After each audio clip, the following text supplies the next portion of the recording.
Okay, तो इस video में हमें करना है चैप्टर 8 से स्टार्ट। चैप्टर 8 बात करता है अडॉप्शन के बारे में। सेक्शन 56 से स्टार्ट होता है। तो adoption shall be resorted for ensuring the right to family to for the orphan, abandoned, surrendered children as per the provisions of this act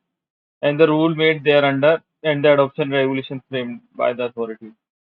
तो अडॉप्शन का पर्पस सबसे पहले क्या है कि हम उस बच्चे को फैमिली का राइट प्रोवाइड करना, जो कि बच्चा ऑर्फन है या तो अपेंडेंट है, मतलब या तो अनाथ है या छोड़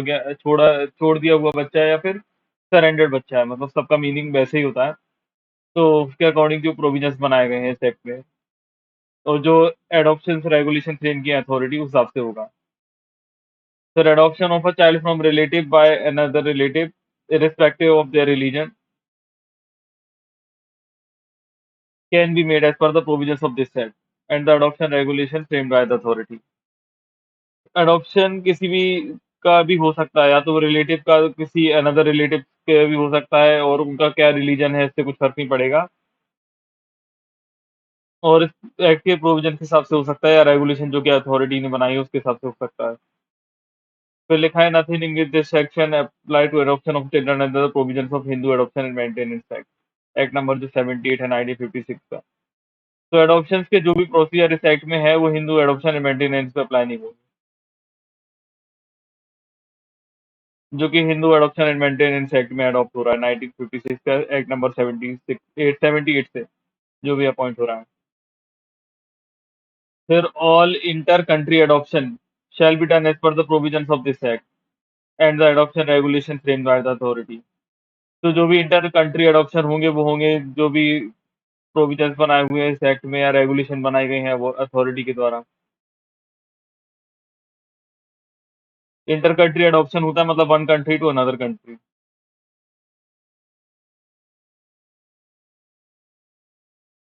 फिर है any person who takes or send a child to a foreign country or takes a part in any arrangement for the transferring the care and custody of a child to another person in a foreign country without the valid order from। अब यहाँ पे जो court है उसको आप amend करके लिख लीजिएगा मैजिस्ट्रेट। एक मिनट में आपको बता देता हूँ कौन सा पढ़ रहे हैं। 56। तो देखिए यहाँ पे डिस्ट्रिक्ट मैजिस्ट्रेट वर्ड कर दिया हुआ है।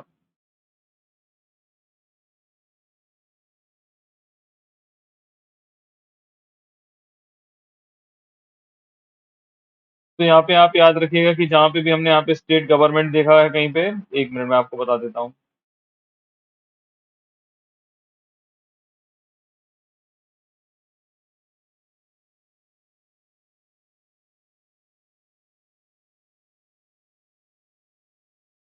तो यहाँ पे जहाँ पे भी ये वर्ड कोर्ट आया हुआ है, यहाँ पे डिस्ट्रिक्ट मैजिस्ट्रेट हो गया, मतलब डीएम। जो भी चाइल्ड का फॉरेन कंट्री का कोई भी ट्रांसफर होगा, कोई भी पर्सन अगर ऐसा करता हुआ पाया गया जो बिना अथॉरिटी कंफर्म किए करेगा, बिना valid order of district magistrate का, तो उसको पनिशमेंट मिलेगी सेक्शन 80 में। So any person who takes or send a child to a foreign country or takes a part in any arrangement for transferring the child the transferring the care and custody of a child to another person in a foreign country without a valid order of the district magistrate shall be punishable under the as per the provisions of section 80। अब eligibility क्या होना चाहिए? Prospective adoptive parent. अब prospective adoptive parents का मतलब यहाँ पे होता है कि जो होने वाले पेरेंट्स हैं, मतलब जो बनने वाले हैं, भाभी अडॉप्टेड पेरेंट्स, जो मतलब होने वाले हैं। तो the prospective adoptive parents shall be physically fit. वो फिजिकली फिट होना चाहिए, फाइनेंशियली साउंड होना चाहिए, मतलब वो किसी भी तरीके के मतलब किसी भी तरीके से उनको फिजिकली कोई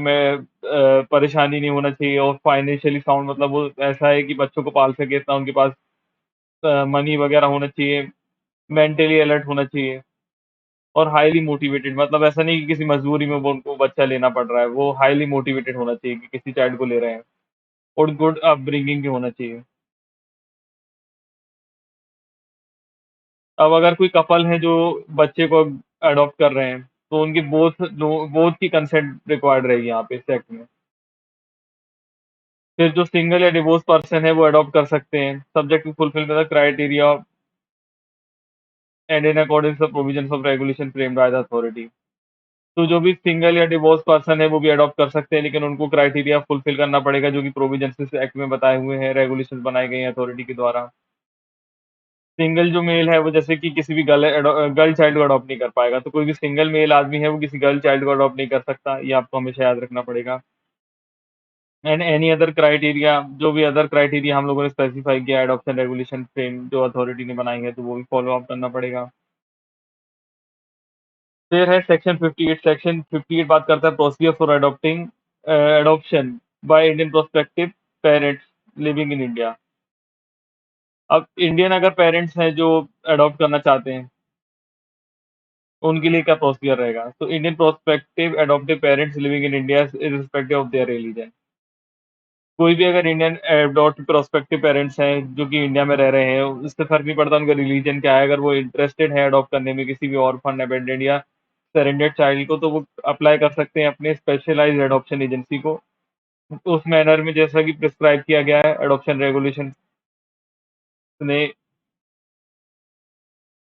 अथॉरिटी ने जो बनाई है। अब स्पेशलाइज्ड एडॉप्शन एजेंसी जो है वो एक प्रिपेयर करेगी होम स्टडी रिपोर्ट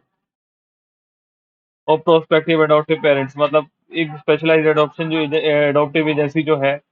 वो वो एक ये बनाएगी, अपनी रिपोर्ट बनाएगी, study report, home study report, कि प्रोस्पेक्टिव अडॉप्टिव पेरेंट्स जो है उनकी एलिजिबिलिटी को वो चेक करेगी और उनको रेफर करेगी कि उनको चाइल्ड लीगली फ्री, और रेफर करेगी child legally free for adoption to them along with the child study report. Child study report के साथ वो उनको डिलीवर करेगी और उसमें मेडिकल रिपोर्ट भी देगी चाइल्ड की, in a manner as may be provided in the adoption regulation framed by the authority, तो जिस मैनर में प्रिस्क्राइब किया गया हो एडॉप्शन रेगुलेशन एजेंसी के द्वारा।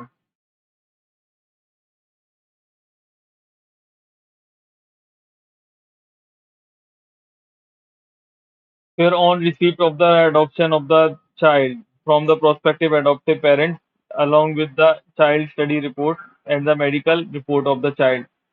signed by such parents, the specialized adoption agency shall give child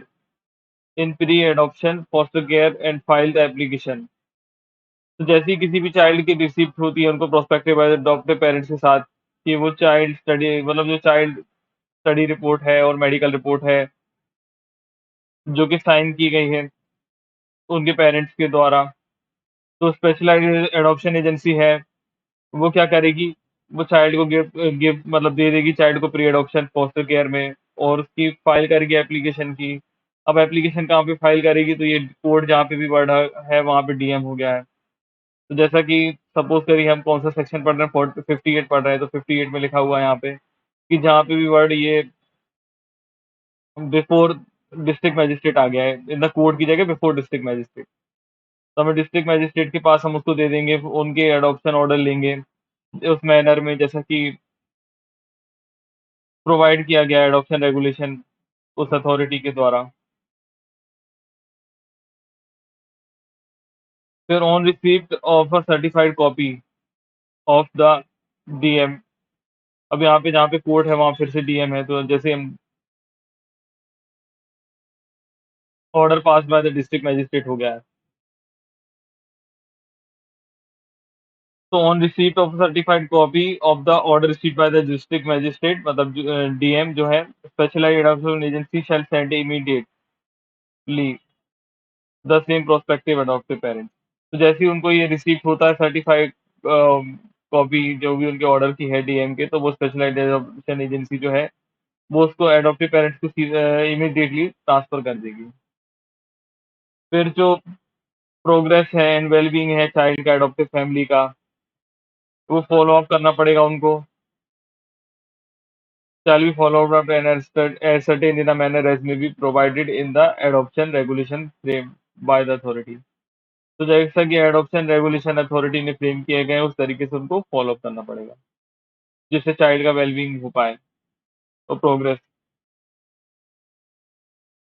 अब procedure क्या है अगर इंटर कंट्री अडॉप्शन होना है किसी ऑर्फन बच्चे का, एबंडेंट का या सरेंडेड चाइल्ड का, So if orphan, abandoned or surrendered child could not be placed within India or any or non-resident Indian prospective adoptive parent, despite of joint efforts of specialized adoption agency or state agency, within 60 days from the date which child is declared free for adoption, such child shall free for inter-country adoption. तो अब देखिए कि अगर कोई भी orphan abundant या surrendered बच्चा है जिसका या तो ना किसी भी किसी के इंडियन या नॉन इंडियन रेसिडेंट इंडियन जो भी हैं उनके द्वारा कोई बच्चे को अडॉप्ट नहीं किया गया, डेस्पाइट मतलब बहुत सारे जॉइंट एफर्ट्स करने के बाद भी, जो कि स्पेशलाइज्ड अडॉप्शन एजेंसी या स्टेट एजेंसी ने किया है 8 दिन के अंदर, जब भी बच्चा फ्री डिक्लेयर हुआ था एडॉप्शन के लिए, तो अब उस चाइल्ड को हम फ्री कर देंगे इंटर कंट्री एडॉप्शन, मतलब कंट्री के आउटसाइडर्स भी उसको अडॉप्ट कर सकते हैं। फिर प्रोवाइडेड दैट में देखिए the child provided that a children with physical or mental disability, sibling, and children above 5 years of age may be given preference over the other children for inter-country adoption in accordance with the adoption regulation may be framed by the authority. तो जो भी physically या mentally disabled है या जो बच्चे भाई बहन जैसे हैं या मतलब भाई बहन है या मतलब हमने बताया था शिबलिंग मतलब एक ही पेरेंट्स के बच्चे हैं, तो या फिर जो बच्चे 5 ईयर से ज़्यादा की एज के हैं, उनको प्रेफ़रेंस दी जाएगी जब भी कोई इंटर कंट्री अडॉप्शन होगा और बाकी फिर वो अडॉप्शन रूल्स रेगुलेशन फ़ॉलो किए जाएँगे जो कि अथॉरिटी ने बनाए हैं। फिर इसमें दिया हुआ है in an eligible non resident Indian और ओवरसीज़ सिटीज़न ऑफ इंडिया और the person of Indian origin shall given the priority in their in inter country adoption of Indian citizen. तो जब भी प्रायोरिटी की बात आएगी सबसे पहले हम किसको एलिजिबिलिटी के हिसाब से किसको सबसे पहले प्रेफरेंस देंगे, तो सबसे पहले नॉन रेसिडेंशियल इंडियन को देंगे या जो अपने यहाँ का इंडियन सिटीजन है लेकिन बाहर रह रहा है उसको हम देंगे। फिर जो कि पर्सन ऑफ इंडियन ओरिजिन है हम उनको प्रायोरिटी देंगे जब भी कंपैरिजन की बात आएगी इंटर कंट्री अडॉप्शन में किसी भी इंडियन सिटीजन की।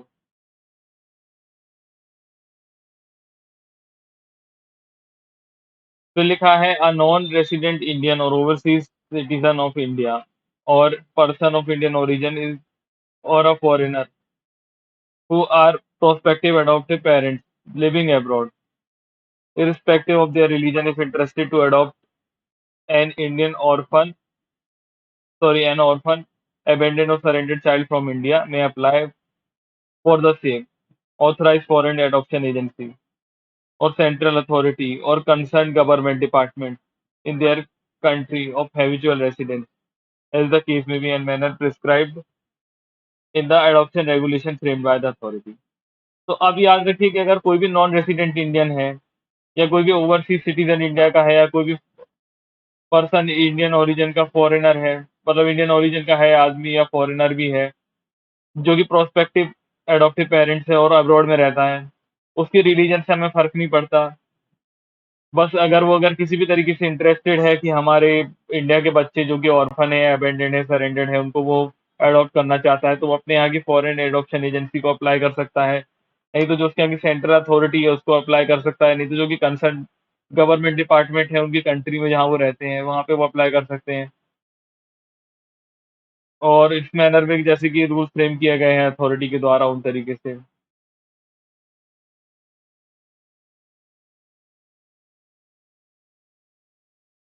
फिर जो ऑथराइज्ड फॉरेन एडॉप्शन एजेंसी और सेंट्रल अथॉरिटी है और कंसर्न गवर्नमेंट डिपार्टमेंट है, ऐसे केस में भी वो अपना प्रिपेयर करेगा होम स्टडी रिपोर्ट।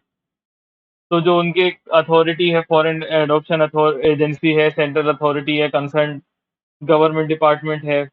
वो क्या करेगा, एक होम स्टडी रिपोर्ट बनाएगा प्रोस्पेक्टिव एडॉप्टिव पेरेंट्स के बारे में। और उनको अगर लगता है कि हाँ ये एलिजिबल है, upon finding them eligible will sponsor their application. अगर उनको लगता है कि हाँ ये लोग बच्चे को अडॉप्ट करने के लिए एलिजिबल है, तो वो उनका एप्लीकेशन को कर सकते हैं sponsor for adoption of child from India in a manner as regulation is framed by the authority. तो उसी तरीके से जैसा कि रेगुलेशन और ये रेगुलेशन फ्रेम की गई है अथॉरिटी के द्वारा। On receipt of the application, such adoptive parents, the authority shall examine, and if find applicant suitable, then will refer the application to one of the specialized agencies where the children legally free for adoption is available. तो जैसे ही हमारे पास कोई receipt आती है application की कि किसी को एडॉप्टिव मतलब प्रोस्पेक्टिव एडॉप्टिव पेरेंट्स के द्वारा, तो अथॉरिटी क्या करेगी कि उनके एप्लीकेशन को सूटेबल फाइंड करते हुए उनको रेफर कर देगी किसी स्पेशलाइज्ड एडॉप्शन एजेंसी को, जहाँ की बच्चा अवेलेबल है जो कि लीगली फ्री फॉर एडॉप्शन के लिए है। फिर जो स्पेशलाइज्ड एडॉप्शन एजेंसी है वो क्या करेगी, मैच करेगी चाइल्ड को with such prospective adoptive parents के साथ, और उसको send the child study report and medical report of the child to such parents, who in turn may accept the child and return the child study and medical report duly signed by them state agency. तो अब जो specialised adoption agency है वो सबसे पहले match करेगी prospective adoptive parents और जो बच्चे की चाइल्ड स्टडी रिपोर्ट है या मेडिकल रिपोर्ट है, और फिर वो अपने टर्न में क्या काम करेंगे कि उस चाइल्ड की स्टडी रिपोर्ट और मेडिकल रिपोर्ट को साइन करके एजेंसी को दे देंगे। फिर उसके बाद है on receipt of the acceptance of a child from the prospective adoptive parent, the specialised adoption agency shall file an application. अब वो एप्लीकेशन भी फिर ये अमेंड हो गया कोड की जगह डीएम। तो जब भी यहाँ पे कोई एप्लीकेशन आ जाती है, एक्सेप्टेंस मिल जाती है चाइल्ड की कि प्रोस्पेक्टिव एडॉप्टिव जो पेरेंट्स हैं या फिर स्पेशलाइज्ड एडॉप्शन एजेंसी है, तो स्पेशलाइज्ड एडॉप्शन एजेंसी फाइल करेगी एक डीएम के पास एप्लीकेशन, उसमें उनकी एडॉप्शन ऑर्डर को वो लेगी, ऑप्टेन करेगी the adoption order such a manner as be provided adoption regulation frame by authority. तो एडॉप्शन रेगुलेशन अथॉरिटी जैसा कि फ्रेम किया गया है अथॉरिटी के द्वारा। फिर जैसी सर्टिफाइड कॉपी हमें डीएम से मिल जाएगी, स्पेशलाइज्ड एडॉप्शन एजेंसी उसको क्या करेगी, इमीडिएटली सेम अथॉरिटी या state authority sorry state same authority को या स्टेट एजेंसी को या प्रोस्पेक्टिव अथॉरिटी पेरेंट्स को दे देगी और उनका पासपोर्ट अरेंज कराएगी and obtain a passport for the child. तो जैसे ही अगर हमें डीएम के जो ऑर्डर्स की कॉपी मिल जाती है तो स्पेशलाइज्ड एडॉप्टिव एजेंसी को इमीडिएटली अथॉरिटी को दे देना पड़ेगा, और स्टेट एजेंसी जो है या तो स्टेट एजेंसी जो है फिर या तो मतलब अथॉरिटी या स्टेट एजेंसी जो है प्रोस्पेक्टिव एडॉप्टिव पेरेंट्स को बोलेगी कि आप ऑब्टेन करिए पासपोर्ट उस बच्चे के लिए।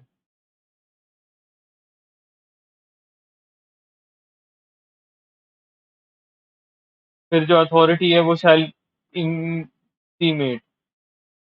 About the adoption to the immigration authorities of India and the receiving the country of the child। तो जो अथॉरिटी है वो अभी क्या करेगी, सबसे पहले इंटीमेट करेगी कि किसी बच्चे का अडॉप्शन होने वाला है इमिग्रेशन अथॉरिटी को इंडिया की, और रिसीविंग कंट्री को भी, जो बच्चा है जहाँ पे बच्चा जाने वाला है उस कंट्री को।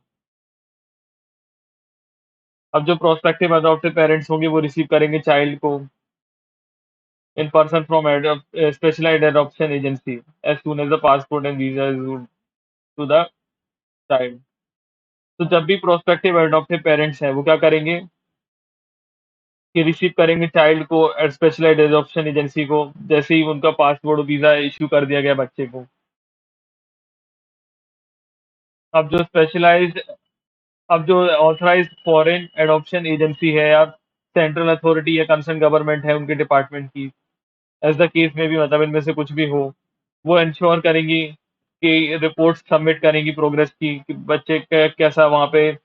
बच्चे की प्रोग्रेस है। Child in the adoptive family मतलब अडॉप्टिव फैमिली में, and will be responsible for making alternate arrangement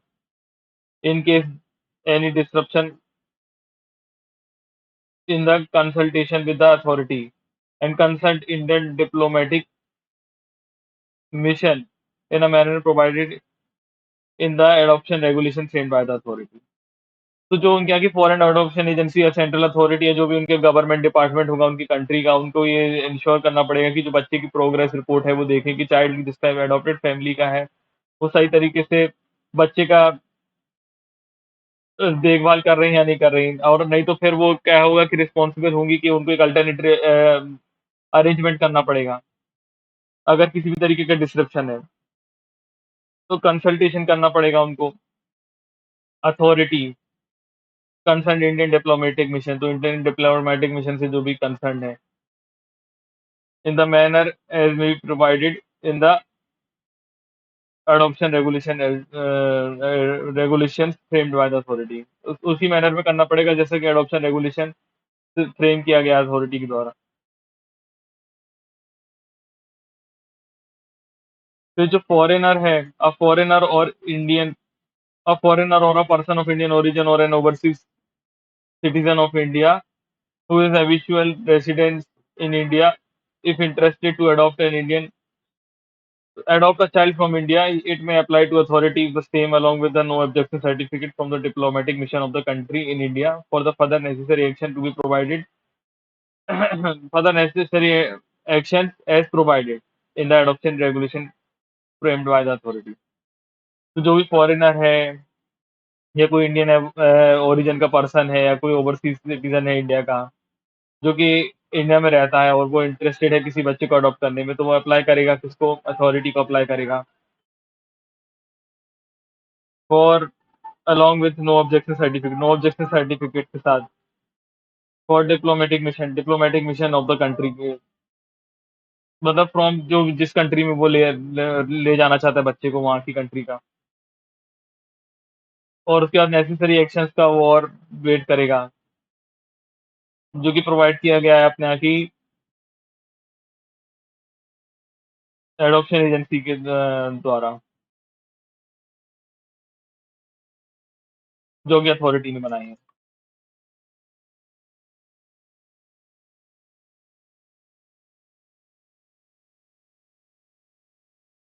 अब बात करते हैं सेक्शन 60। तो सेक्शन 60 बात करता है प्रोसीजर फॉर इंटर कंट्री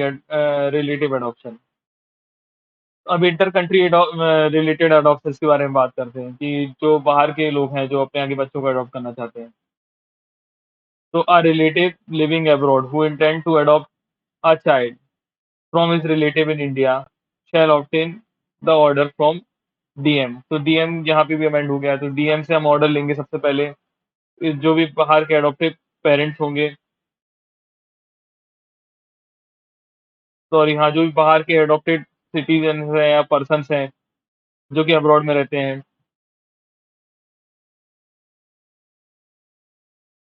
वो अपने किसी रिलेटिव के बच्चे को, जो कि इनके रिलेटिव इंडिया में है, वो किसी बच्चे को अडॉप्ट करना चाहते हैं, तो वो डीएम की परमिशन लेंगे सबसे पहले और अप्लाई करेंगे नो ऑब्जेक्शन सर्टिफिकेट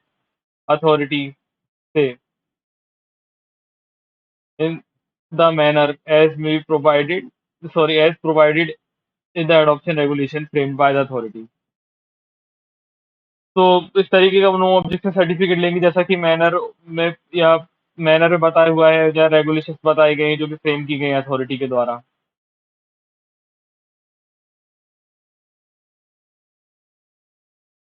अब जैसे ही अथॉरिटी को रिसीव हो जाता है ये जो ऑर्डर है सबसेक्शन 1 का, और एप्लीकेशन जो कि बायोलॉजिकल पेरेंट्स ने दी है, अडॉप्टिव पेरेंट्स ने दी है, तो वो इश्यू करेंगे no objection certificate under the intimation to the immigration authority, और वो इमिग्रेशन अथॉरिटी को भी इंटीमेट कर देंगे ऑफ इंडिया, मतलब जो इंडिया की इमिग्रेशन अथॉरिटी है, एंड रिसीविंग कंट्री, और रिसीविंग कंट्री की भी जो है, जो बच्चे में जहाँ जिस कंट्री में बच्चा जाने वाला है। फिर the adoptive parents shall after receiving no objection certificate under subsection 2 receive the child from the biological parents. तो जैसे एडॉप्टिव पेरेंट्स जो है उनको अगर नो ऑब्जेक्शन सर्टिफिकेट मिलेगा सबसेक्शन 2 का, तो वो एडॉप्टिव सॉरी वो बायोलॉजिकल पेरेंट्स से बच्चे को ले सकते हैं और वो फैसिलिटेट करेंगे कॉन्टेक्ट करने का। हाँ, तो फिर बच्चा कैसा है कि बाद में भी अपने बायोलॉजिकल पेरेंट्स से फ्यूचर में मिलना चाहे तो वो ऐसा फैसिलिटी करेंगे, और उसके सिबलिंग मतलब उसके भाई-बहन को भी उनसे मिलने देंगे, और बायोलॉजिकल पेरेंट्स से भी टाइम टू टाइम। अब सेक्शन 61 बात करता है procedure and penalty against the payment in consideration for adoption. तो कोर्ट की जगह यहाँ पे कैसा है, कोर्ट ही वर्ड हटा दिया गया है सेक्शन 61 में नए अमेंडमेंट से।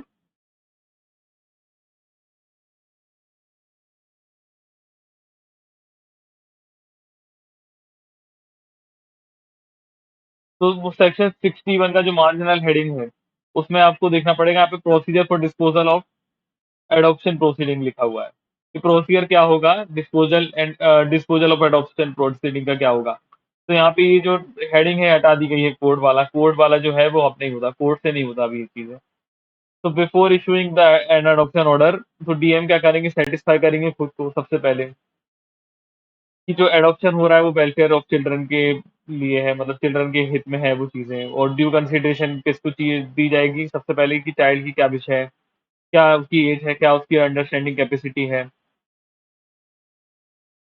फिर नाइदर द प्रोस्पेक्टिव और अडॉप्टिव पेरेंट्स गिवन और agree to give nor specialised adoption agency और एनी पेरेंट और गार्जियन ऑफ अ चाइल्ड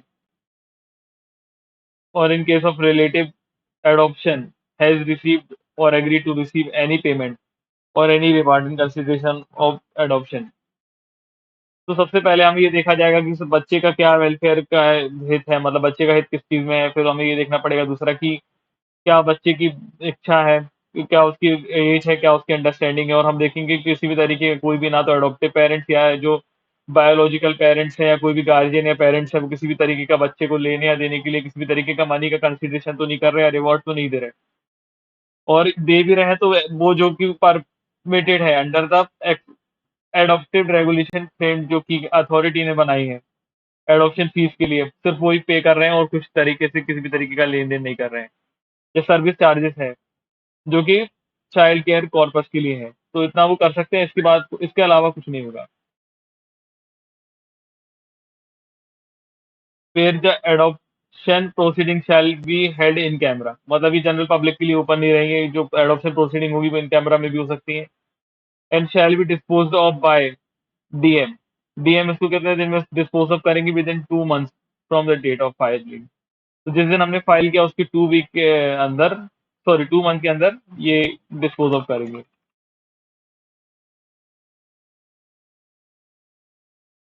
फिर additional procedural requirements and documentation. जो एडिशनल मतलब अब 62 सेक्शन बात करता है कि एडिशनल प्रोसीजर जो होगी, जो कि रिक्वायरमेंट्स है या एंड डॉक्यूमेंट्स है, मतलब डॉक्यूमेंट्स भी हैं, तो क्या क्या होंगे। So the documentation and other procedural requirements not exclusively provided in this act with regard to adoption of an orphan, abandoned or surrendered child by Indian adoptive parents living in India or non-resident Indian or overseas citizen of India or person of Indian origin or foreigner prospective adoptive parent shall be as per the adoption regulation framed by the authority। तो जो भी कुछ documentation या other procedure requirement होंगी वो expressly किस तरीके से प्रोवाइड की जाएंगी।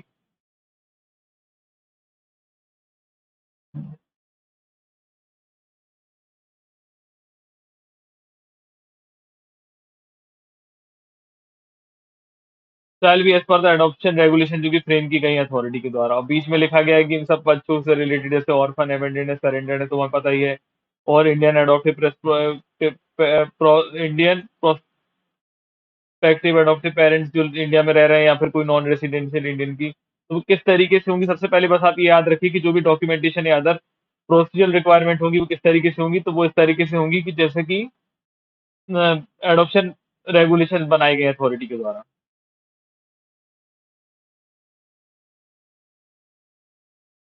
अब जो स्पेशलाइज्ड एडॉप्शन एजेंसी है वो इंश्योर करेंगी कि एडॉप्शन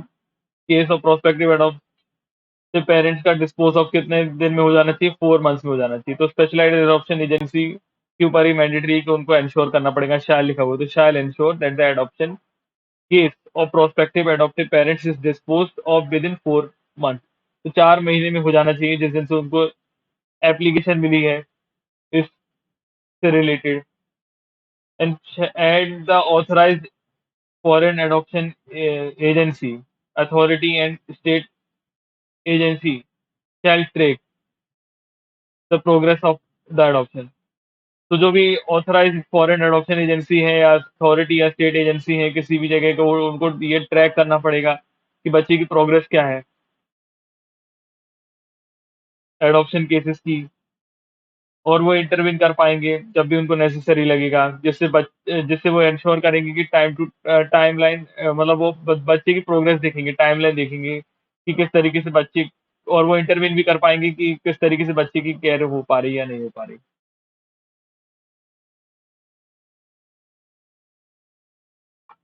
तो effect of adoption section 63 section 63 हम देखते हैं कि एडॉप्शन का इफेक्ट क्या होगा। तो child in respect of whom adoption order is issued by the DM, जिस बच्चे के चाइल्ड का हमने एडॉप्शन ऑर्डर हमने इशू कर दिया है मतलब डीएम ने इशू कर दिया है तो शैल become the child of adaptive parents, तो वो एडॉप्टिव पेरेंट्स का चाइल्ड हो जाएगा। And the adoptive parents shell become the parents of the child, और जो एडॉप्टिव पेरेंट्स है वो पेरेंट्स बन जाएंगे चाइल्ड के as if the child had been born to the adoptive parents, कि ऐसे कि जैसे कि उन्हीं का वो बच्चा हो या फिर उन्हीं के थ्रू वो बच्चा पैदा हुआ हो। फॉर ऑल पर्पसेस सारे पर्पसेस के लिए जैसे कि इंक्लूडिंग इंटेस्टेंसी, मतलब इंटेस्टेंसी होता है मतलब जो उसकी विल वगैरह बना दी जाएगी बाद में with effect from the date on which the adoption takes place, और उसी दिन से जिस दिन से बच्चे का एडॉप्शन हुआ है। And on and from the date all the ties of the child in the family of his or her birth shall stand severed and replaced by those created by the adoption order in the adopted family। तो उसके जो पुराने किसी भी तरीके के जो रिश्ते नाते हैं अपने वो जो उसके पहले जब जिस दिन भी उसका टाइज हुआ मतलब जिस दिन भी उसका ट्रांसफर हुआ या जिस दिन भी उसको अडॉप्ट किया गया उसके पहले की जो भी उसके रिश्ते नाते हैं वो उस वाले फैमिली से टूट जाएंगे जो कि उसकी बर्थ से थे और रिप्लेस हो जाएंगे मतलब नए बना दिए जाएंगे मतलब नए बन जाएंगे उस पेरेंट्स के साथ जो कि एडॉप्शन ऑर्डर जो अडॉप्टिव फैमिली से उसके जुड़ गए हैं। Provided that any property which has vested in the adopted child immediately before the date on which the adoption order takes effect। तो कोई प्रॉपर्टी जो बच्चे के एडॉप्टेड चाइल्ड को मतलब एडॉप्टेड चाइल्ड जो है उसको हमने पहले दी गई थी उसके एडॉप्शन की डेट से पहले वो उसके पास कंटिन्यू वेस्ट रहेगी मतलब हमेशा उसी के पास रहेगी सब्जेक्ट टू ऑब्लिगेशन, लेकिन अगर उससे कुछ ऑब्लिगेशन उसकी जुड़ी हुई है जो कि वो प्रॉपर्टी ओनरशिप मतलब जो प्रॉपर्टी उसको मिली हुई है including the obligation if any two maintain relative in the biological family, तो उसको वो फुलफिल करना पड़ेंगे। तो अगर उस ओनरशिप से कुछ उसकी अटैचमेंट है मतलब वो ओनरशिप अगर वो उस प्रॉपर्टी की ले रहा है जो कि उसको अडॉप्शन से पहले मिली हुई थी तो उसके साथ अगर कुछ ऑब्लिगेशन है उसकी अटैच्ड है तो वो उसकी वैसी की वैसी रहेंगी। तो फिर से पढ़ लेते हैं provided that any property which has vested in the adopted child, तो एडॉप्टेड चाइल्ड को कोई प्रॉपर्टी पहले से वैसे थी immediately before the date of adoption adoption के डेट से पहले, तो ऑर्डर शैल टेक इफेक्ट, तो ऑर्डर हमेशा इफेक्ट में रहेगा और कंटिन्यू रहेगा in the adopted child subject to obligation, लेकिन बस बच्चे को उसको ऑब्लिगेशन के साथ रहेगा जो कि इस प्रॉपर्टी की ओनरशिप से उसको मिली है। जैसे कि क्या ऑब्लिगेशन कि उसको अपने रिलेटिव इसको या अपने बायोलॉजिकल पेरेंट्स को मेंटेन करना पड़ेगा तो उसको मेंटेन करना ही पड़ेगा फिर अगर वो कोई प्रॉपर्टी उसको पहले से मिली है और प्रॉपर्टी के साथ उसका कोई ऑब्लिगेशन जुड़ा हुआ था तो। ओके, तो उसके बाद हम सेक्शन 54 से नेक्स्ट वीडियो में देखते हैं।